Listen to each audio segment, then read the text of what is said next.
480 సంవత్సరాలు ఐగుప్తు దేశంలో ఉన్న ఇశ్రాయేలీయులు ఐగుప్తీయులతో మిళితమైపోయిన తన పితరులకు ఇచ్చిన వాగ్దానం ప్రకారము వారిని విమోచించిన తరువాత వారు దేవుని ప్రజలుగా దేవుని పిల్లలుగా ఉండాలని వారికి దేవుడు ఒక ప్రత్యేకమైన ప్రణాళిక రూపొందించి దానిని తెలియచేయడానికి దేవుడు మోషేని సీనాయి కొండ మీదకి పిలిచి వారు ఎలా నడవాలో, ఎలా జీవించాలో, ఎలా ప్రభువుని ఆరాధించాలో, సమాజంలో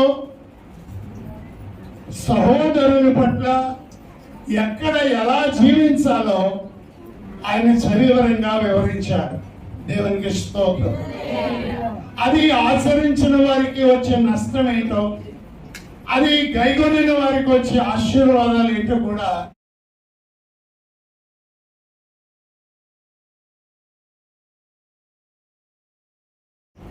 మోషే ఇశ్రాయేలీయులకు ఎలా చెప్పాడో అలాగే నూతన నిబంధనలో, కొత్త నిబంధనలో పరిశుద్ధాత్మ దేవుడు పౌలు గారి ద్వారా మిగిలిన భక్తుల ద్వారా దేవుడు తెలియజేశాడు. దేవునికి స్తోత్రం. అది మనం తెలుసుకుంటే మన జీవితానికి ఎంతో ఉపయోగం. ఒక వ్యక్తి స్కూల్లో జాయిన్ అయినప్పుడు కానీ, కాలేజీలో జాయిన్ అయినప్పుడు కానీ, ఉద్యోగంలో జాయిన్ అయినప్పుడు కానీ ఆ వ్యక్తి అక్కడ ఎలా నడుచుకోవాలో, అతనుకున్న బాధ్యతలేంటో, అతనుకున్న హక్కులేంటో వాటిని వివరించి ఆ కాలేజీలో కానీ, జాబ్లో కానీ, ఆ కంపెనీలో కానీ జాయిన్ చేసుకుంటాం. అలాగే ప్రియులారా, దేవుని పిల్లలుగా ఉన్న మనము సమాజంలో మనం ఇంతకు ముందు విచ్చలవిడిగా తిరిగి ఉండొచ్చు. తల్లిదండ్రుల మాట కాదని భార్యను నిర్లక్ష్యం చేసి, భర్తను అశ్రద్ధ చేసి, అలాగే పిల్లల పట్ల బాధ్యత లేని వారుగా మన ఇష్టానుసారంగా బ్రతుకుతూ ఉన్న మనలను దేవుడు తన స్వరక్తం ఇచ్చి సంఘముగా చేర్చి, ఈ సంఘములో మనం ఎలా ఉండాలో, సమాజంలో మనం ఎలా ఉండాలో, సంఘములకు వెలుపట ఎలా ఉండాలో, ఇంటిలో ఎలా ఉండాలో, మనం పనిచేసే స్థలాలు ఎలా ఉండాలో పరిశుద్ధాత్మ దేవుడు ఈ గ్రంథంలో రాయించాడు. అవునైన వారి స్తోత్రం చెప్పండి. హల్లెలూయా. అంత మాత్రమే కాదు, పురుషులు ఎలా ఉండాలో, స్త్రీలు ఎలా ఉండాలో, భర్తలు ఎలా ఉండాలో, భార్యలు ఎలా ఉండాలో, యవన అబ్బాయిలు ఎలా ఉండాలో, యవన అమ్మాయిలు ఎలా ఉండాలో, దాసులు ఎలా ఉండాలో, యజమానులు ఎలా ఉండాలో, తండ్రులు ఎలా ఉండాలో, పిల్లలు ఎలా ఉండాలో, వృద్ధ స్త్రీలు ఎలా ఉండాలో, విధవరాండ్రు ఎలా ఉండాలో, సంఘములో ఎలా ఉండాలో, సంఘమునకు వెలుపట ఎలా ఉండాలో, ఇంటిలో ఎలా ఉండాలో అవన్నీ కూడా ఈ గ్రంథంలో రాయబడింది. దేవునికి స్తోత్రం. హల్లెలూయా. అవి కనుక మనం విని నేర్చుకుంటే మనం మొదట స్థితి కొద్దిగా ఉండినను తర్వాత మనం ఉన్నతమైన అధికమైన స్థితిలోనికి వెళ్తాం. ఆమేన్. హల్లెలూయా. మన జీవితాలు ఇతరులకు సాక్షిగా ఉండాలంటే దేవుడు చెప్పినట్లు మనం చేయాలి. దేవునికి స్తోత్రం. తిమోతికి వ్రాసిన మొదటి పత్రిక 3వ అధ్యాయము 14వ వచనాన్ని చూద్దాం. శీఘ్రముగా నీ యొద్దకు వచ్చునని నిరీక్షించుచున్నాను. అపోస్తలుడైన పౌలు తిమోతికి వ్రాస్తూ, తిమోతి, నీ యొద్దకు నేను శీఘ్రముగా రావాలని ఆశపడుతున్నాను. అయినను నేను ఆలస్యం చేసిన ఎడల, ఒకవేళ నేను ఆలస్యం చేస్తే దేవుని మందిరములో అనగా జీవము గల దేవుని సంఘములో జీవము గల దేవుని సంఘములో జనులు ఎలాగూ ప్రవర్తించుకోవాలెనో. దేవుని మందిరం అంటే ఏంటది? జీవము గల దేవుని. అమ్మా, మీరు మర్చిపోకూడదు. మీరు మందిరానికి వస్తున్నారు అని అంటే ఒక సంఘంలోనికి వస్తున్నట్టు. మీరు కొన్ని మందిరానికి వెళ్తే ఏదో వెళ్ళినట్టుగా వెళ్ళొచ్చేస్తారు. ఒక సంఘములోనికి వెళ్ళినప్పుడు, ఒక సమాజంలోనికి వెళ్ళినప్పుడు, ఒక కూడుకులోనికి వెళ్ళినప్పుడు నిష్టానుసారంగా ఉంటే కుదరదు. అక్కడ అందుకంటాడు, నీవు దేవుని మందిరములనగా జీవము గల దేవుని సంఘములో జనులు ఎలాగ జనులు దేవుని మందిరానికి వచ్చే జనులు, జీవము గల దేవుని సంఘములో అనగా తను స్వరక్తం వచ్చి సంపాదించిన దేవుని సంఘమునకు వచ్చిన జనులు అనగా స్త్రీలు, పురుషులు, పిల్లలు, పెద్దలు అందరూ ఎలా ఉండాలో నువ్వు వారికి చెబుతున్నానంటున్నాడు. అంటే మందిరానికి వచ్చేవారు నీ ఇష్టానుసారంగా ఉండడానికి వీలే లేదు. మందిరానికి వచ్చి మళ్ళా బయటికి వెళ్ళి మళ్ళా వస్తూ, మందిరానికి వచ్చి ఏవేవో చూస్తూ, మందిరానికి వస్తూ నిర్లక్ష్యంగా ఉండకూడదు. అందుకన్నాడు, దేవుని మందిరములు అనగా జీవము గల దేవుని సంఘములో మనుషులు లేక జనులు ఎలాగూ ప్రవర్తించి, నీ ప్రవర్తన మందిరములో నీ ప్రవర్తన కొన్నిసార్లు నీ ముందున్న వాళ్ళకి ఇష్టపడడం లేదు, నీ ప్రవర్తన నీ పక్కన కూర్చున్న వాళ్ళకి ఇష్టపడడం లేదు. అందుకే నిన్ను పక్క నుండి పోలిస్తున్నారు, నీ పక్క నుండి నోరు మూసుకోమని చెప్తా ఉన్నారు. నీ పిల్లలతో, నీ పక్కన ఉన్న వారితో మాట్లాడుతున్న వృధాగా. అందుకే దేవుని మందిరంలో ఎలా నడుచుకోవాలో నువ్వు తెలుసుకోవాలి. నువ్వు ఇష్టానుసారంగా దేవుని మందిరంలో ఉంటే అది నీకు ఆశీర్వాదం కాదు. అందుకంటే యెషయా అంటున్నాడు, అసలు నువ్వు ఇష్టానుసారంగా నువ్వు ఉండాలనుకుంటే నా మందిరానికి నువ్వు రమ్మన్నవాడు ఎవడు? నువ్వు రాకపోతే ఆయనకి కుదరదా? నీవు రాకపోతే పాస్టర్ గారికి నష్టం అని నువ్వు అనుకుంటున్నావేమో, కానీ నువ్వు రాకపోతే నీకే నష్టం. నువ్వు మందిరానికి రమ్మన్నది ఎవరు? నీవే వస్తున్నావు. ఎందుకంటే నువ్వు దేవుని ఆరాధించాలి. ఆయన చేస్తున్న మేలు, ఆయన ద్వారా పొందిన ఉపకారాలు నువ్వు మర్చిపోకుండా నువ్వు ఆయన మందిరానికి రావాలి. మరొక వచనం కూడా చదవండి ప్రియులారా. కొలస్సీలకు రాసిన పత్రిక 4వ అధ్యాయం 5వ వచనం. 4వ అధ్యాయము కొలస్సీలకు రాసిన పత్రిక 4వ అధ్యాయం 5వ వచనం చదవమా.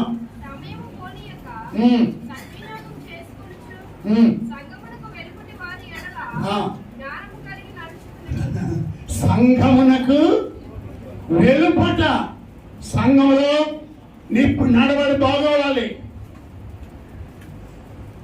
కొన్నిసార్లు ఇక్కడ భాస్కర్ వాక్యం చెప్తూ ఉంటే వెనకాల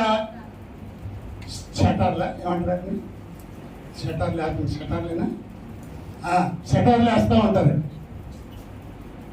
పక్కన ఉన్న వాళ్ళకి గెలుకుంటూ ఉంటారు. అది పెద్ద ఏదో అనుకుంటారు. జాగ్రత్త, నీవు మందిరములు ఎలాగ ప్రవర్తిస్తున్నావో జాగ్రత్త.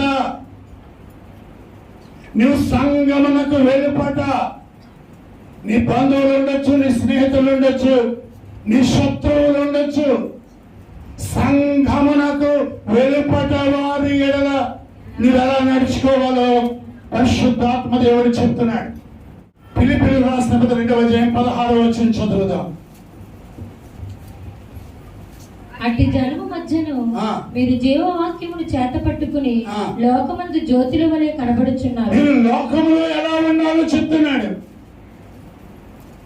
మీరు సంఘములో ఎలా ఉండాలో, మీరు సంఘమునకు వెలుపట ఎలా ఉండాలో, అసలు మీరుంటున్న లోకములో ఎలా ఉండాలో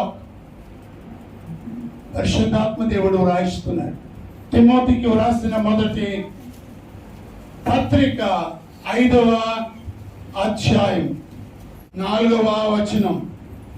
అయితే విధవరాలకి పిల్లలు గాని మక్కులు గాని ఇంటిని ఎక్కడ నీకు మొదట తమ ఇంటి వారి ఎడల, ఎక్కడ ఇంటి వారి ఎడల 8వ వచనం, ఎవడైనానో స్వకీయులను విశేషముగా ఇంటి వారి ఎడల. ఇలాగా అంటే ఇక్కడ ఎక్కడెక్కడ ఎలా ఉండాలి అమ్మా అర్థమవుతుందా? సంఘములో ఎలా ఉండాలో, సంఘము వెలుపల ఎలా ఉండాలో, ఇంటిలో ఎలా ఉండాలో, లోకములో ఎలా ఉండాలో ఈ గ్రంథంలో వ్రాయబడింది. ఆమేన్. హల్లెలూయా, హల్లెలూయా. ఒక ఉద్యోగంలో నువ్వు చేరినప్పుడు ఆఫీసులో నువ్వు ఎలా ఉండాలో, కొలీగ్స్ తో నువ్వు ఎలా ఉండాలో, అధికారులతో నువ్వు ఎలా మాట్లాడాలో, నీవు అప్పచెప్పిన బాధ్యతలు నిర్వర్తించాలో అన్ని వ్రాసి నీకు ఇచ్చినట్లుగా, నువ్వు సర్వోన్నతమైన దేవుని కుమారులు గనుక, మీరు యేసు రక్తము చేత కడగబడిన పరిశుద్ధులు గనుక మీరు మునుపు మీ ఇష్టానుసారముగా ఉన్నట్లు ఇంటిలో ఉండకూడదు. మీ ఇష్టానుసారముగా ఉన్నట్లు వెలుపటి వారి ఎడల ప్రవర్తించకూడదు. నిష్ట ప్రకారం ఉన్నట్లుగా లోకములో ఇంతకు ముందుగా ఉండకున్నట్లుగా ఉండకూడదు. నీవు మార్పు చెందాలి. సౌలు ఏ రీతిగా పౌలుగా మార్చబడ్డాడో, జక్కయ్య అబ్రహాము కుమారుడిగా ఎలా మార్చబడ్డాడో, ఒక పాపాత్మురాలు పాప క్షమాపణ పొంది పవిత్రురాలు ఎలాగ మార్చబడిందో, 6 భర్తలతో కాపురం చేసిన ఒక సమరయ స్త్రీ తన తప్పును తెలుసుకొని మార్పు చెంది అనేకులకు సాక్షిగా ఎలాగ జీవించిందో, సంఘం ఎదుట సమాజం ఎదుట మనము కూడా అలాగే ఉండాలి. అలాగే ఉండాలంటే దేవుని మందిరములో నేర్చుకోవాలి. దేవునికి స్తోత్రం. హల్లెలూయా, హల్లెలూయా. ఇంకా మనం చెప్పుకుంటే పెద్దల ఎడల ఎలా ఉండాలి, తల్లిదండ్రుల దగ్గర ఎలా ఉండాలి, అధికారుల దగ్గర ఎలా ఉండాలి, ఇవన్నీ కూడా గ్రంథంలో మనం నేర్చుకుంటున్నాం. ఆమేన్, హల్లెలూయా. మొదటిగా దైవజనుల దగ్గర నుంచి వెళ్దాం. దైవజనులను మనం ఎలాగా చూడాలి, అలాగే పురుషులైన వారు ఎలా ఉండాలి, స్త్రీలు ఎలా ఉండాలి, యవన స్త్రీలు ఎలా ఉండాలి, యవన పురుషులు ఎలా ఉండాలి, అవన్నీ కూడా మనం నేర్చుకోవాలి. సాధారణంగా భార్య భర్తల గురించి ఎక్కడ చెప్తారు? పెళ్లిలో చెప్పినా కానీ వాళ్ళు వింటారా? వినరు.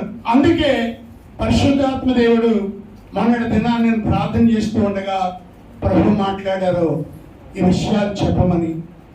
నేను రాత్రి 1 గంట వరకు దేవుని యొక్క వాక్యాన్ని ధ్యానం చేస్తూ అపోస్తలుడైన పౌలు రాసినటువంటి పత్రికలు ధ్యానం చేస్తూ ఉండగా కొన్ని మాటలను పరిశుద్ధాత్మ దేవుడు నాకు ఇచ్చాడు. వాటిని చెప్పగలిగినంత తొందరగా చెప్పగలిగినన్ని కొన్ని మాటలు చెప్పి మనం అనుకున్న సమయానికంటే ఒక 5 నిమిషాల ముందే పంపించాలని ఈరోజు ఖచ్చితంగా డిసైడ్ అయ్యాం. కాబట్టి దేవుని యొక్క వాక్యంలోనికి వెళ్దాం. తిమోతికి వ్రాసినటువంటి పత్రిక 5వ అధ్యాయము 17వ వచనాన్ని చూద్దాం.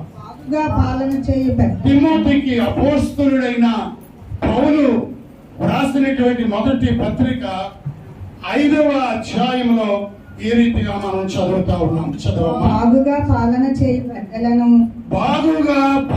చేయు పెద్దలను విశేషముగా వాక్యమందును ఉపదేశమందును పలువారిని సన్మానమునకు పాత్రులుగా ఎంచవలెను. దేవునికి స్తోత్రం. హల్లెలూయా. 5వ అధ్యాయం 17వ వచనంలో పౌలు అంటున్నాడు, బాగుగా పాలన చేయు పెద్దలు. పెద్దలు అనగానే 2 రకాలైనటువంటి పెద్దలు కనబడతారు. సంఘములో పెద్దలు, సంఘములో కొంత అనుభవనీయులైన వారిని, మంచి ప్రవర్తన కలిగిన వారిని, సంఘములో మంచి పేరు గల వారిని, నమ్మకమైన వారిని, కొందరిని పెద్దలుగా నియమించమని అపోస్తలుడైన పౌలు తిమోతికి రాస్తున్నాడు. ఎందుకంటే ప్రియులారా, కొన్నిసార్లు సంఘ కాపరి అందుబాటులో లేనప్పుడు సంఘ కాపరికి బదులుగా హెచ్చరించడానికి, ప్రోత్సహించడానికి, అవసరమైతే తప్పులను చక్కదిద్దడానికి, సంఘ కాపరులకు సహకారులుగా వచ్చడానికి పెద్దలను ఏర్పాటు చేయడం జరిగింది. కొన్ని సందర్భాలు మామూలుగా సంఘ పెద్దలు, కొన్ని సందర్భాలలో అపోస్తలుడైనటువంటి పౌలు సువార్తను ప్రకటించి ఆత్మలను సంపాదించి ఒక సంఘాన్ని కట్టి ఆ సంఘమును విశ్వాసమందు స్థిరపరచి ఆ సంఘములో స్థిరపరచబడిన వారిని, అనగా వాక్యము బాగుగా ఎరిగిన వారిని, ఉదాహరణకు స్తెఫను వలె లేక ఫిలిప్పు వలె పరిశుద్ధాత్మతో నింపబడి విశ్వాసముతో నింపబడి నమ్మకమైన వారిని పెద్దలుగా ఏర్పాటు చేయడం జరుగుతూ ఉంది. వాళ్ళు కొన్ని సందర్భాలలో వారే సంఘాన్ని నడిపించేటంత అనుభవంలోనికి వారు వచ్చారు. కాబట్టి వారు సంఘ నడిపించే నాయకులుగా అన్నారు. అందుకే ఇక్కడ అంటారు బాగుగా పాలన చేయు పెద్దలను, అనగా విశేషముగా వాక్యమందును ఉపదేశమందును ప్రయాసపడు వారిని రెట్టింపు సన్మానమునకు పాత్రులుగా చేయాలి. ఎవరైతే వాక్యాన్ని వివరిస్తున్నారో. అందుకే పేతురు అంటాడు, ఇదిగో ఇక్కడ వడ్డన జరుగుతూ ఉంది. హెబ్రీలు గ్రీకు వారికి భేదాభిప్రాయాలు వస్తూ ఉన్నాయి. కాబట్టి ఈ భోజనాలు వడ్డనలో ఇబ్బంది కలగకుండానట్లుగా నేను కొంతమంది పెద్దలను ఏర్పాటు చేస్తాను అని అంటూ అపోస్తలుడైనటువంటి పేతురు 7 పెద్దలను ఏర్పరిచాడు.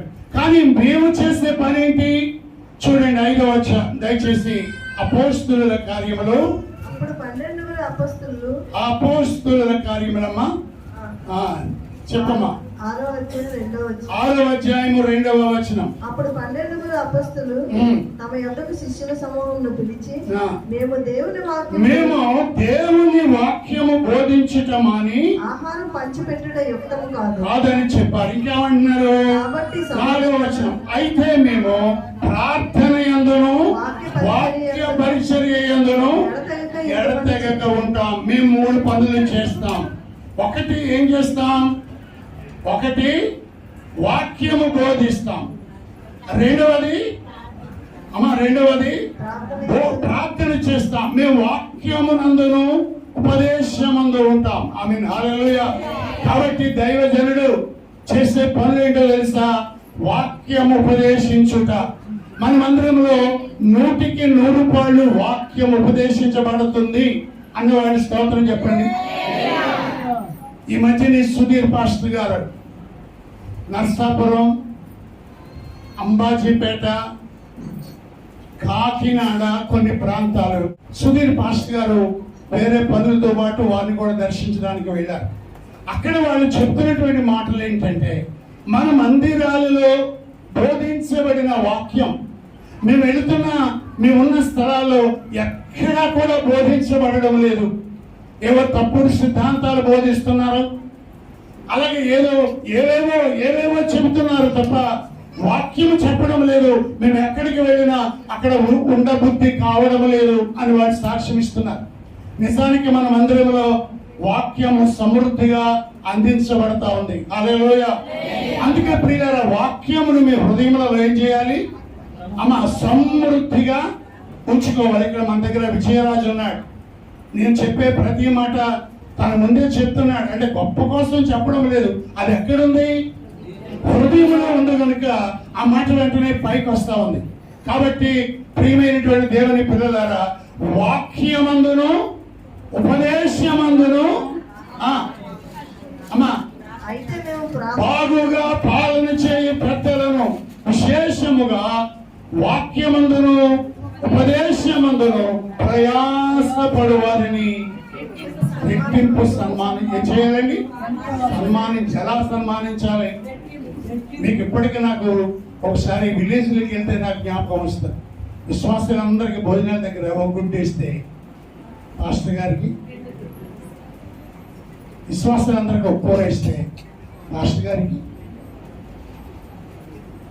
అంటే ఆ దైవజనుడు ఎవరు? రెట్టింపు సన్మానమునకు. నేను కేవలం భోజనం దగ్గరే కాదు, కానీ అన్ని విషయాలలో కూడా వారికి మనము రెట్టింపు సన్మానాన్ని ఇవ్వాలి.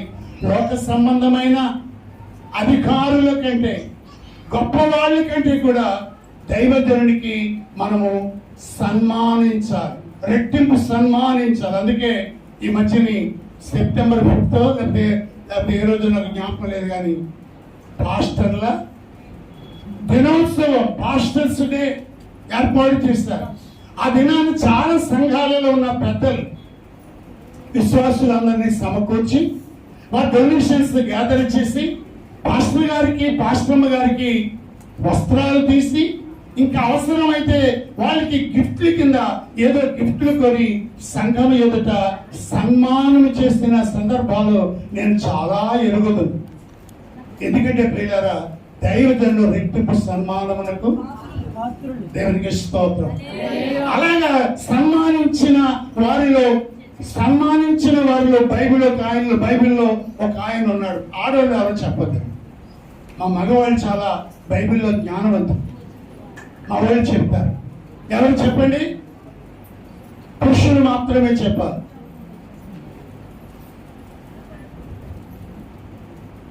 మా వాళ్ళకి మనసు నిండా ఉంటాయి కానీ పైకి చెప్పలేము. కావాలంటే చేసి చూపించమని. సరే, ఇప్పుడు లేడీ చెప్పారు. వాళ్ళు చెప్పినప్పుడు మేమెందుకు చెప్పాలి? అలా చెప్తే మా భర్తలకు అవమానం కదూ, పురుషులను మేము అవమానించినట్టు అవుతుంది కదూ అనుకుని వాళ్ళు మౌనం ఉండిపోతున్నారు. ఎవరు చెప్పండి? ఎవరు? ఆల్రెడీ చెప్పేస్తారు ఇక్కడ. కొర్నేలి. ఎవరు చెప్పండి? కొర్నేలి.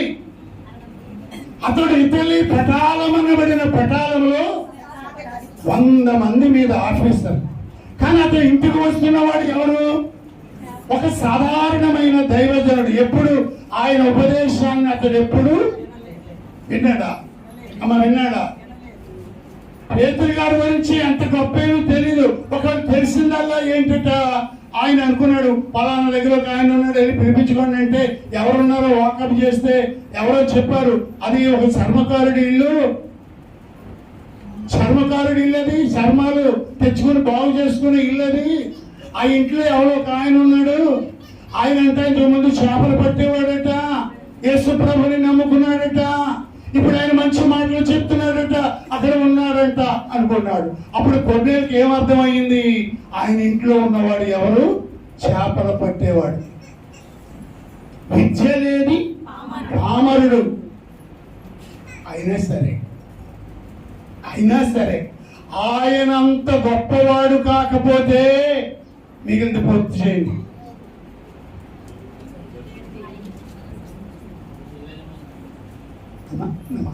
వినపడుతున్నాయా? అర్థమవుతుందా? స్తోత్రం. హల్లెలూయా.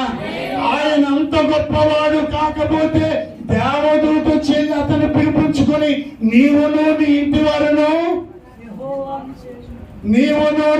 వారును ఏ మాటల వల్ల రక్షణ పొందుతున్నో ఆ మాటలు ఆయన చెబుతాడన్నాడే. అంత గొప్పవాడు కాకపోతే ఎందుకు అనుకుని తన అభిప్రాయాలు మార్చుకున్నాడు. ఆయన చేపలు పట్టేవాడా? అయ్యొచ్చుడుగా.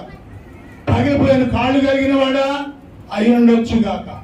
ఆయన ఎండకి ఎండి మంచుకు తడిసి నల్లగా ఉన్నాడా? అయితే ఉండొచ్చుగాక. అతడు దేవుని చేత ఏర్పరచబడిన వాడు. దేవునికి స్తోత్రం. అందుకే అంత దూరాన్ని ఉండగానే ఏం చేశాడు ఆయన? రాగా కొర్నేలి అతనిని ఎదుర్కొని అతని పాదాల మీద పడి నమస్కారం చేశాను. సరే, పాదాల మీద పడ్డాడు అబ్రహాం అంటే అర్థం ఉంది. ఎవరు? అబ్రహాం కూడా పాదాల మీద పడ్డాడు కదా. ఎవరు పాదాల మీద? దేవదూత యెహోవా పాదాల మీద పడ్డాడంటే అర్థం ఉంది. ఎందుకంటే ఆయన స్వరం చాలా సార్లు విన్నాడు ఆయన. కానీ కొర్నేలి ఎప్పుడు పేతురు గురించి వినలేదు. అయినా is man of God, chosen by God. దైవజనుడు, దేవుని చేత ఏర్పరచబడిన వాడు అని వెళ్ళి సాష్టాంగ. ప్రియమైన దేవుని పిల్లలారా, ఇక్కడ కూర్చున్న వారులారా, మీరు దేవుని పిల్లలుగా నీకు వాక్యము చెప్పే దైవజనుని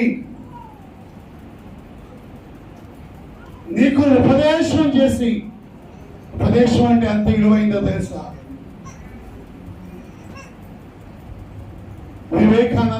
వివేకానందేనండి, స్వామి వివేకానంద,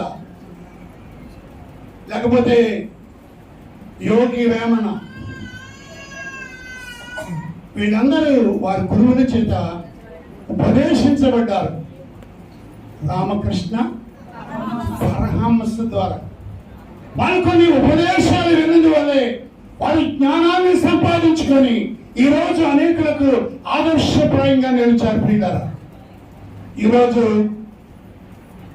నీకు వాక్యం అందించే దైవజనుడు చదువు తక్కువైనా, జ్ఞానం లేకపోయినా, భాషలో రాకపోయినా అతడు దేవుని సందులో నిలబడి దేవుని మాటలు అందిస్తున్నాడంటే నీవు ఆయనను రెట్టింపు సన్మానమునకు. నేను ఎవరైనా ఇంటికి పెద్ద పెద్ద ఆఫీసర్ల ఇంటికి వెళ్తే, ఒకసారి జాయింట్ కలెక్టర్ ఇంటికి వెళ్ళాను. నేను ఇంకా గుమ్మములు అడుగు పెట్టుకోముందే జాయింట్ కలెక్టర్ గారు లేచి వినమ్రుడై నాకు వచ్చి నమస్కారం చేసి, అయ్యా మీరు మా ఇంటికి రావడం, మా బంగ్లాకి రావడం మాకెంతో ఆనందం అండి, ఆశీర్వాదం అండి. ఆయన పలుకుతూ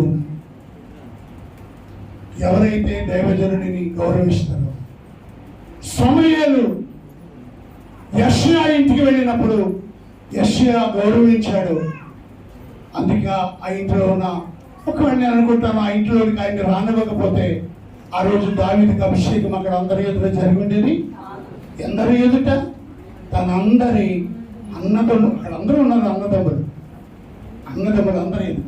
కనుక ప్రియులారా, దైవజనుని మనము రెట్టింపు సన్మానమునకు పాత్రం చేయాలి. ఇక ముందుకు వెళ్దాం. ఏప్రిల్కు రాసిన పత్రిక 13వ అధ్యాయం 17వ వచనం చదువుకుందాం.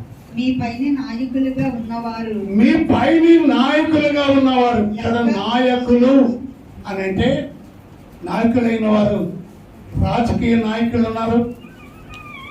ఆఫీసులో ఇంగ్లీషులో ఆఫీసర్స్ అంటారు, తెలుగులో అధికారులు అంటారు, లేకపోతే నాయకులుగా అంటారు. కానీ ఇక్కడ ఈ పత్రిక రాసిన ఆయన రాజకీయ నాయకుల గురించో, మీరు పనిచేసే కంపెనీ లేక ఆఫీసులో ఉన్న నాయకుల గురించి కాదు, కానీ దైవ సంబంధమైన నాయకుల గురించి చదవమా. మీ పైన నాయకులుగా ఉన్నవారు, మీ పైన నాయకులుగా ఉన్నవారు లెక్క ఒప్పగించవలసిన లెక్క ఒప్పగించవలసిన వారు వలె ఆత్మలను మీ ఆత్మలను అది ఏం చేస్తున్నారు? మీ ఆత్మలను, మీ ఆస్తిని కాపాడడం కాదు, మీ ఇంటిని కాపాడడం కాదు, మీ ఆత్మలను కాపాడుతున్నారు. ఎందుకంటే యేసయ్య చెప్పాడు, ఒకటి సర్వలోకమును సంపాదించుకొని తన ఆత్మను పోగొట్టుకుంటే వారికి. మానవులందరూ సర్వలోకాన్ని పేరు సంపాదించుకుంటున్నారు, ఉద్యోగం సంపాదించుకుంటున్నారు, ఆస్తిపాస్తులు సంపాదించుకుంటున్నారు, వస్తు వాహనాలు సంపాదించుకుంటున్నారు, ఎన్నెన్నో సంపాదించుకుంటున్నారు. కానీ వాటన్నిటికంటే చాలా విలువైనది ఆత్మ. ఆత్మను పోగొట్టుకుంటున్నారు. దేవుని దగ్గర ఉండవలసిన దానికి బదులుగా నిత్యనరకానికి వెళ్ళిపోతూ ఉంటుండగా అటువంటి ఆత్మను రక్షించడానికి మహిమ కలిగిన దేవుడే, ఆత్మస్వరూపి అయిన దేవుడి లోకానికి నరవతరిగా అవతరించి మనందరి పాపములను తన మీద వేసుకుని మన స్థానంలో ఆయన శిక్ష అనుభవించి చనిపోయి సమాధి చేయబడి పరలోకానికి వెళ్ళి పరిశుద్ధాత్మను కృపరించి నేను మరలా వస్తానని చెప్పి ఆత్మ ద్వారా సిలువ యొద్దకు నడిపించి మనలో పశ్చాత్తాపాన్ని కలిగించి ఆ ప్రభువు మనలను నరకం నుండి తప్పించి మన ఆత్మను రక్షించాడు. దేవునికి స్తోత్రం. హల్లెలూయా. అందుకే చదవక్కర్లేదు. పౌలు అంటున్నాడు, దేవుడు తన స్వరక్తమిచ్చి సంపాదించిన సంఘమును కాయుటకు దేని మీద మిమ్ములను అధ్యక్షులుగా ఉంచునో ఆ యావత్తు మంద గురించి జాగ్రత్త. దేవుడు తన స్వరక్తమిచ్చి సంపాదించిన సంఘమును కాయుటకు దేని మీద ఆయన మిమ్మలను అధ్యక్షులుగా బిషప్ గా నియమించారు. నాయకులుగా నియమించాడు. ఎవరు? ఒక ఆర్గనైజేషన్, ఒక సంస్థ కాదు, దేవుడు నియమించాడు. ఎందుకు? ఎందుకు? తన స్వరక్తమిచ్చి సంపాదించిన సంఘమును కాయుట. నేనేం చేయాలి? కాయాలి. దేన్ని కాయాలి? సంఘములో ఉన్న. అందుకంటున్నాడు మీ పైన నాయకులుగా ఉన్నవారు లెక్క ఒప్పగించవలసిన వారు వలె మీ ఆత్మలను కాయిచున్నారు కనుక వారు దుఃఖముతో చేయకండి. దుఃఖముతో ఆ పని చేసింది కదా. వారు ఆ పని ఎలా చేయకూడదు? ఏ పని? కాసేపు ఇంటి దగ్గర పాలేరుకి సదన్నం పెట్టకుండా, టిఫిన్ పెట్టకుండా, మందని కాయరా, గొర్రెలు కాయరా, పశువులు కాయరంటే హ్యాపీగా కాస్తాడా? అందుకంటున్నాడు మీ పైన నాయకులుగా ఉన్నవారు లెక్క ఒప్పగించవలసిన వారు వలె మీ ఆత్మలను కాయిచున్నారు కనుక వారు దుఃఖముతో ఆ కాసే పని చేయకుండానట్లు నిష్ప్రయోజనము గనుక దుఃఖముతో వాళ్ళు ఏడుస్తూ పనిచేస్తే ఆనందముతో చేయనట్లు. నిన్ను బట్టి నీవు ఆయన మాట వినవు, విన్నట్టే నటిస్తావు. అమ్మ ఆరాధన లేట్గా రావద్దు అని అంటే మా సంగతి మీకేం తెలుసు? మాకెన్ని పనులు ఉంటాయి మీకేం తెలుసు? వినరు, లేట్గానే వస్తారు. దైవజనుడి మాట వినాలి. ఏ దైవజనుడు తన స్వప్రయోజనమును కోరుకొనడు. ఏమో చాలా మంది కోరుకుంటారేమో, మరి నేను ఎప్పుడు నా స్వప్రయోజనం కోరుకున్నట్లు మీకు ఎక్కడైనా అనిపించిందా? అందుకే సమూయేలు అంటాడు, నేను ఎవరైతే అయినా లంచం తీసుకున్నానా, ఎవరికైనా అన్యాయంగా నేను తీర్పు చెప్పానా చెప్పండి రా అంటాడు సమూయేలు. సమూయేలు అడుగుతున్నాడు, నేను ఎప్పుడైనా లంచం తీసుకున్నానా? మీలో ఎవరినైనా ఒక గాడిద పిల్లలైనా నేను అడిగానా? ఎవరికైనా అన్యాయంగా తీర్పు చెప్పానా చెప్పండి అంటున్నాడు సమూయేలు. ఆనాడు బాల్య వయస్సులో దేవుని స్వరం విన్నది మొదలుకొని ఆయన చనిపోయే వరకు కూడా దేవుని కొరకే జీవించాడు. సౌలుని అభిషేకించమంటే అభిషేకించాడు, దావీదుని అభిషేకించమంటే అభిషేకించాడు. సౌలుకి నీ రాజ్యం పోతుంది, నీ రాజ్యం రెండు ముక్కలైపోతుందని చెప్పమంటే చెప్పాడు. నువ్వు అవివేక పని చేస్తున్నావని చెప్పాడు. నీ రాజ్యం నిలవదు అని చెప్పాడు. ఎందుకంటే అతడు దేవుని కొరకు జీవించాడు. సౌలు దేవుని ఆజ్ఞను మీరిన తరువాత సౌలు ముఖం కూడా చూడలేదంటారు సమూయేలు. అందుకంటే అతడి గురించి నువ్వెందుకు ఆ సమూయేలు చింతిస్తున్నావు? చూడండి, సమూయేలు మొదటి గ్రంథము 15వ అధ్యాయం దయచేసి చూడండి. సౌలు బ్రతికిన దినములన్నిటను రిఫరెన్స్ చెప్పమ్మా. 15వ అధ్యాయం 35వ వచనం. 15వ అధ్యాయం 35వ వచనం చదవమ్మా. సౌలు బ్రతికిన దినములన్నిటను సమూయేలు అతను దర్శింప వెళ్ళలేదు గాని సౌలుని గురించి దుఃఖాక్రాంతుడైన మరియు తాను సౌలును ఇశ్రాయేలు మీద రాజుగా నిర్ణయించినందుకు యెహోవా పశ్చాత్తాపపడినాడు. అంతటి యెహోవా సమూయేలుకు ఇలాగ సెలవిచ్చెను, ఇశ్రాయేలు మీద రాజుగా ఉండకుండా నేను సృజించిన సౌలు గురించి ఎవరికి దుఃఖం? అన్న కూర్చున్నవారు చెప్పాలి. ఎడమ పక్కన ఉన్న కూర్చున్నవారు, ముందున్న వారు ఎవరు మాట్లాడకండి. ఎవరు దుఃఖపడుతున్నారు? మా దుఃఖాలేమో సరిపోవడం లేదు, ఎవరు ఎలాగెడితే మాకు ఎందుకండి అనుకుంటున్నారా? ఎవరి గురించి ఎవరు దుఃఖిస్తున్నారు?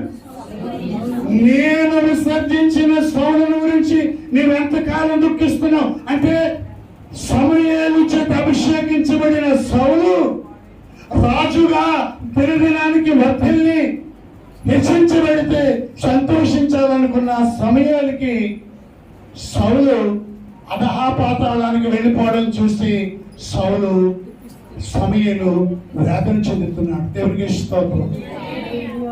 చక్కగా మందిరానికి వచ్చి మంచి సాక్ష్యం ఇచ్చి మంచి పాటలు పాడి కూటాలలో పాల్పొంది సభలలో పాల్పొంది సువార్త దండయాత్రలో మెగాఫోన్లు మోసి సువార్త దండయాత్రకు బయలుసుకుని వచ్చి స్కూల్ డ్యూటీకి లీవ్ పెట్టి సువార్తకు వచ్చిన అనేక మంది దేవుని పనిని నిర్లక్ష్యం చేస్తా ఉంటే, దైవ సేవకులు నిర్లక్ష్యం చేస్తా ఉంటే, దేవుని మందిరాన్ని పట్టించుకోకుండా ఉంటే ఆ సంఘ కాపరి ఎంత వేదన చెందుతాడో కదా. సమయలు నాకేమీ ఇవ్వలేదు అని అనడం లేదు, నన్ను చూడలేదు అని అనడం లేదు. కొన్నిసార్లు ప్రియారా నేను పాస్టర్ గారు అనుకుంటాం, కొన్ని మందిరాలలో కొంతమంది విశ్వాసులు సంఘానికి సంఘ కాపరులకు ఎంత పరిచర్య చేస్తారో, కొన్నిసార్లు పాస్టర్లకి పాస్టర్లకి వాళ్ళు ఎంతకి అటాచ్మెంట్ గా ఉంటారో. మీ పైని నాయకులుగా ఉన్నవారు లెక్క ఒప్పగించవలసిన వారు వలె మీ ఆత్మలను కాల్చున్నారు కనుక ఆ పని దుఃఖంతో చేస్తే మీకు ప్రయోజనం లేదు. వారు దుఃఖముతో కాక ఆనందముతో చేయలాగున వారి మాట విని వారికి లోబడి ఉంది. అది మాట విని చిన్నవాడు కుర్చీలో కూర్చోవద్దు అని అంటే మీరు కుర్చీలో కూర్చుంటే నాకు అసహ్యం కాదు. మీరు ఏదో పెద్దలు అయిపోతున్నారని మీరు భావిస్తున్నారని నేను భావించను. కానీ నేను ఏది చెప్పినా నా స్వప్రయోజనం కాదు, ఇతరుల ప్రయోజనం కొరకు, సంఘం యొక్క క్షేమము కొరకు. బైబిల్ ఉంది, ప్రతి వాడును తన స్వప్రయోజనమును మాత్రమే కాక ఇతరుల క్షేమముల గురించి కూడా ఆలోచింపవలెను కదా. ఆమేన్, హల్లెలూయా. ఇంకా కొంచెం ముందుకు వెళ్దాం. అలాగే తెస్సలోనికీయులకు రాసిన మొదటి పత్రిక 5వ అధ్యాయం 12-13 వచనం చూద్దాం. వారి పనిని బట్టి వారిని ప్రేమతో మిక్కిలి ఘనముగా ఎంచవలెను. వారి పనిని బట్టి వారు చేసే పని ఏం పనో తెలుసా? నరకములో పడడానికి జోగుతున్న వారిని మేల్కొల్పుతున్నారు. అగ్నిలో పడడానికి రెడీ అయిపోతున్న వారిని అగ్నిలో నుండి లాగినట్టు లాగుతున్నారు. అలాగే దైవోపదేశములు ఎలా నడవాలో తెలియని వారికి వారు దైవోపదేశములు బోధిస్తూ ఉన్నారు, దేవుపదేశం. అందుకని వారి పనిని చదవమా. వారి పనిని బట్టి వారిని ప్రేమతో మిక్కిలి ఘనముగా ఎంచవలెను. రెట్టింపు సన్మానమునకు మిక్కిలి ఘనముగా ఇంకా మిక్కిలి ఘనముగా ఎంచవలెనని వేడుకొనుచున్నాము. మరియు ఒకరితోనొకరు. సరే, ఇంకొక వాక్యం చెప్పి తద్వారా ముందుకు వెళ్దాం ప్రియులారా. గలతీయులకు రాసిన పత్రిక 6వ అధ్యాయం 6వ వచనం. వాక్యోపదేశం పొందువాడు ఎవరండి? ఇంతవరకు మనం ఎవరి గురించి మాట్లాడుకున్నాం? ఉపదేశించేవాడు, వాక్యం ఉపదేశించేవాడు, దైవోపదేశించేవాడు. వారు రెట్టింపు సన్మానమునకు పాత్రలు. వారిని మిక్కిలి ఘనముగా ఎంచాలి. వారి మాటలను మనం వినాలి. వారికి మనము లోబడాలి. ముఖ్యంగా వాక్యోపదేశం పొందువాడు ఉపదేశించేవారు ఎవరు? దైవజనులు. ఉపదేశం పొందువారు ఎవరు? విశ్వాసాన్ని బదులు ఇంకోటి చెప్పండి అమ్మా. మేమందరము చెప్పండి. మీరందరూ ఉపదేశింపబడుతున్నారు. ఎవరి ద్వారా? దేవుని చేత ఏర్పరచబడిన వారి చేత. హాస్టల్ని ఎవరు ఏర్పాటు చేసి బైబిల్ ఉంది, సంఘము పరిచర్య ధర్మము జరుగుటకును, సంఘము క్షేమాభివృద్ధి చెందుటకును, పరిశుద్ధులు సంపూర్ణులవుటకును. చదవండి ఎఫెసీ పత్రిక 4వ అధ్యాయం 13వ వచనం. పరిశుద్ధులు సంపూర్ణులగునట్లు. అమ్మా వినండి, పరిశుద్ధులు సంపూర్ణులగునట్లు. అంటే మన పరిశుద్ధులు ఎలా అయ్యాము? కేవలం యేసు ప్రభువుని నమ్ముట ద్వారా. మన పాపములను మనం తెలుసుకొని ఒప్పుకొని పశ్చాత్తాపడి విడిచిపెట్టడం ద్వారా మనం ఏం చేయబడ్డాం? ఆయన రక్తము వలన, వాక్యము వలన, పరిశుద్ధాత్మ వలన మనం ఏం చేయబడ్డాం? పరిశుద్ధపరచబడ్డాం. దేవునికి స్తోత్రం. హల్లెలూయా. అలాగే ప్రియులారా, యేసు ప్రభుని నమ్ముకొని పాపములు ఒప్పుకొని రక్షింపబడ్డాం. బాప్తిస్మం పొందడం ద్వారా రక్షణ స్థిరమైంది. ఇప్పుడు మనం పరిశుద్ధతలు ఏం చేయాలి? ఎదగాలి. పుట్టిన బిడ్డకు ఏ రీతిగా స్నానం చేయించడానికి ముందు ఏం చేస్తారు పిల్లలకి? నూనె రాసి మసాజ్ చేసి ఆ కాలు చెయ్య పట్టుకుని లాగుతుంటే ఏడుస్తామంటే కన్న తల్లి ప్రాణం అల్లడిల్లిపోతుంది. అలా చేయకపోతే ఆ పిల్లకి ఇలాగ అవుతున్నాడు. ఏం కాలేండి? ఏం కాలే? నీళ్ళు పోసేటప్పుడు నీళ్ళు పోసి ఏం చేస్తారు? ఎంత అవుతారు? నీళ్ళు పోసి గుండెలు అంచకపోతే దాని గుళ్ళు ఎంత అయిపోతాయి. గుళ్ళు ఎంత అయిపోతాయి. కొన్నిసార్లు స్నానం చేసినప్పుడు కొంతమందికి పళ్ళు కూడా లేకపోతే ఇదంతా ఏంటండి? వ్యాయామం. ఆ పని సంఘంలో ఉన్న ఒక విశ్వాసకి ఆ పని ఎవరు చేస్తున్నారు? దైవజనుడండి. నీ నడక బాగోకపోతే నీ నోరు బాగోకపోతే అదే మన భర్తలు నోరు కప్పతుంది అని ఎలా చెప్తారా? నీ వీధిలో పైపుల దగ్గర ఎవరో జగన్ గారు పుణ్యం అని రేషన్ షాప్ దగ్గర లేని కట్టడం తగ్గిపోయింది. మనం లేకపోతే అక్కడ ఎన్ని బూతులు ఎన్ని గొడవలు. పుట్టిన బిడ్డకు ఏ రీతిగా దీన్ని ఎక్సర్సైజ్ చేసి మసాజ్ చేసి స్నానం చేసినప్పుడు గుండెలు ఈ గుండె పైకి రాకుండా ఎలాగైతే అనుస్తారో దైవజనుడు కూడా దేవుని ప్లాన్, గాడ్స్ ప్లాన్. అందుకంటాడు పరిశుద్ధులు సంపూర్ణులగుటకును క్రీస్తు శరీరం అంటే ఏంటి? సంఘం క్షేమాభివృద్ధి చెందుటకును యేసు ప్రభు ప్రారంభించిన పరిచర్య, దేవుని రాజ్యము సమీపించినది, మారు మనసు పొంది సువార్తను నమ్మండి అనే పరిచర్య జరగడానికి దేవుడు కొందరిని అపోస్తలుగాను, ప్రవక్తలుగాను, సువార్తికులుగాను, కాపరులుగాను, ఉపదేశకులుగాను నియమించారు. దేవునికి స్తోత్రం. ఈ కాపరి లేక ఈ పాస్టర్ లేక ఉపదేశకుడు లేక ఈ ప్రసంగి ఈ సువార్తికుడు ఎందుకు? ఎవరి చేత? దేవుని చేత సంఘము కొరకు నియమించబడ్డారు. ఎందుకంటే పరిశుద్ధులు ఏం కావాలి? సంపూర్ణ క్రీస్తు స్వరూపము మీ యందు ఏర్పడు వరకు నాకు ప్రసవ వేదన కలుగుతుంది. కాబట్టి ప్రియులరా, ఉపదేశం పొందేవాడు, ఉపదేశించేవాడు అనగా నేను పరిశుద్ధతలో సంపూర్ణ చేయడానికి నీ ఆత్మలను లెక్క అప్పగించమని వాళ్ళే కాయడానికి దేవుడు ఏర్పరిచిన ఉపదేశకునికి ఉపదేశము పొందువాడు ఉపదేశించువానికి మంచి పదార్థములన్నిటిలో భాగం ఏం చేయాలండి? దానికి ఏమైనా అనుకుందామా?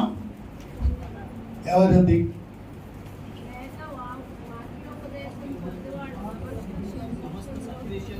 సమస్త సద్విషయములలో ఉపదేశించేవానికి అన్నిటిలో కూడా ఏమివ్వాలమ్మా? భాగం ఇవ్వాలి. భాగం అంటే అందుకంటాడు నీ ఆస్తిలో భాగమును నీ రాబడి అంతటిలో ప్రథమ ఫలమును ఇచ్చి యెహోవాను కనపడు. అప్పుడు నీ కొట్లలో ధాన్యము సమృద్ధిగా ఉండును.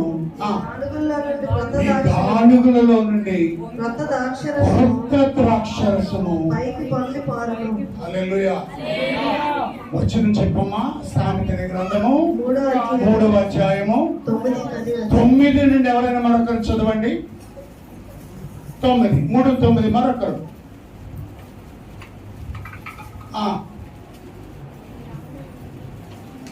సామెతలు 3:9-10. నీ రాబడి అంతటిలో ప్రథమ ఫలం. నీకు ఉద్యోగం వచ్చినప్పుడు వచ్చిన మొదటి జీతం, నువ్వు కూలికి వెళ్ళినప్పుడు వచ్చిన మొదటి కూలి, లేకపోతే నీవు పండినప్పుడు వచ్చిన మొదటి పంట. అందుకే చాలా మంది కూరగాయలు తెస్తారు, కొబ్బరికాయలు తెస్తారు, కోడిగుడ్డు తెస్తారు, ప్రథమ ఫలాలు తెస్తారు. అందుకంటాడు నీ రాబడి అంతటిలో ప్రథమ ఫలమును నీ ఆస్తిలో భాగమును ఇచ్చి యెహోవాను కనపరచుము. అప్పుడు నీ కొట్లలో ధాన్యము సమృద్ధిగా ఉండును. ఆమేన్. హల్లెలూయా. చదువుదాం. 6:6లోకి వెళ్ళిపోదాం. ముగించుకుందామండి. ముగింపులోకి వచ్చా. వాక్యోపదేశం పొందువాడు ఉపదేశించు వానికి మంచి పదార్థములన్నిటిలో భాగమేయవలెను. మోసపోకుడి, దేవుడు వెక్కిరింపబడడు. నీకు ఇవ్వకపోతే ఏంటంట, పాస్టర్ గారికి ఇవ్వకపోతే ఏంటంట, నువ్వు ఇవ్వకపోతే ఎవరో ఒకరు ఇస్తారు. బైబిల్ ఏమని చెప్తుంది? సువార్త చేయువాడు సువార్త వల్ల బ్రతకాలి. ఆలయ కుర్చీలో సేవ జరిగించేవాడు ఆలయ కుర్చీల వల్ల జీవించాలి. నూర్చెడు ఎద్దు ముందుకి చిక్కం పెట్టకూడదు. దైవజనుడికి మనం పోషించాలి. లేవీయులకు దేవుడు కనానులో పొలాలు ఇవ్వలేదు. ఇశ్రాయేలీయులు ఇచ్చే దశమ భాగంలో లేవీయులకు దేవుడు ఇచ్చాడు. మీరు ఇంటికి వెళ్ళి సంఖ్యాకాండ 18వ అధ్యాయం చదువుకోండి. చదువు. దేవుడు ఎక్కిరింపబడడు, మోసపోకుడి. మనుష్యుడు ఏమి విత్తునో మోసపోవద్దు. నువ్వు ఏది విత్తితే. నిరీక్షణ గారు సాక్ష్యం ఇచ్చారు. నేను అనుకోలేదు, నేను వెళ్ళినప్పుడు ఎలాగ అనిపించింది, నేను ఇచ్చాను, నాకు ఎన్నో నష్టం రావాల్సింది, లక్షల రూపాయలు వచ్చాయని ఆయన సాక్ష్యం ఇచ్చారు. అన్యాయస్తుడు కాదు. నువ్వేమి విత్తుతావో అదే కోస్తా. మేలు చేయటి ఎందు విసుకతయిందో మేలు చేయటి పంటను కోయదము. సరే, కాబట్టి శరీరం విత్తువాడు చదువు లేదా క్షయమాను పంట కోయను, ఆత్మను బట్టి విత్తువాడు ఆత్మ నుండి నిత్య జీవమును పంట కోయను. ఆమేన్. హల్లెలూయా. హల్లెలూయా. ఈ రోజు మనం ఎవరి గురించి నేర్చుకున్నాం అమ్మా? కాపరులు లేక నాయకులు లేక పెద్దలు లేక ఆత్మలను ప్రముఖమైతే తదుపరి పురుషులు ఎలా ఉండాలి, స్త్రీలు ఎలా ఉండాలి, యవనస్తులు ఎలా ఉండాలి, యవన పురుషులు ఎలా ఉండాలి, తండ్రులు ఎలా ఉండాలి, పిల్లలు ఎలా ఉండాలి, భర్తలు ఎలా ఉండాలి, భార్యలు ఎలా ఉండాలి, స్త్రీలు సంఘములు ఎలా ఉండాలి, ఇంటిలో ఎలా ఉండాలి, తదుపరి మనం నేర్చుకుందాం. నేర్చుకోవడానికి ఇష్టపడిన స్తోత్రం చెప్పండి. ఇప్పుడు కాదు, నేర్చుకున్నది ఎందుకు? ఇతరులకు నేర్పడానిక కాదు. ముందు ఏం చేయాలి? మనం అనుసరించి అప్పుడు ఇతరులకు నేర్పుదాం. అటువంటి అనుభవాన్ని కలిగిన వారమై ఉపదేశమందును వాక్యమందును పరిచయ ప్రయాసపడి వారిని రెట్టింపు సన్మానం చేస్తూ లెక్క అప్పగించవలసిన వారు అనే ఆత్మను కాయిచున్న వారు ఆ పని దుఃఖముతో చేయకుండా సంతోషించగలిగేలాగున వారు మాట వింటూ అధికమైన ఘనతను వారికి ఇస్తూ అన్నిటిలో భాగమనిచ్చి ప్రభువుని ఘనపరుస్తూ దేవునికి మహిమకరంగా జీవించే కృప పరిశుద్ధాత్మదేవుడు మనందరికీ అనుగ్రహించును గాక. ఆమేన్.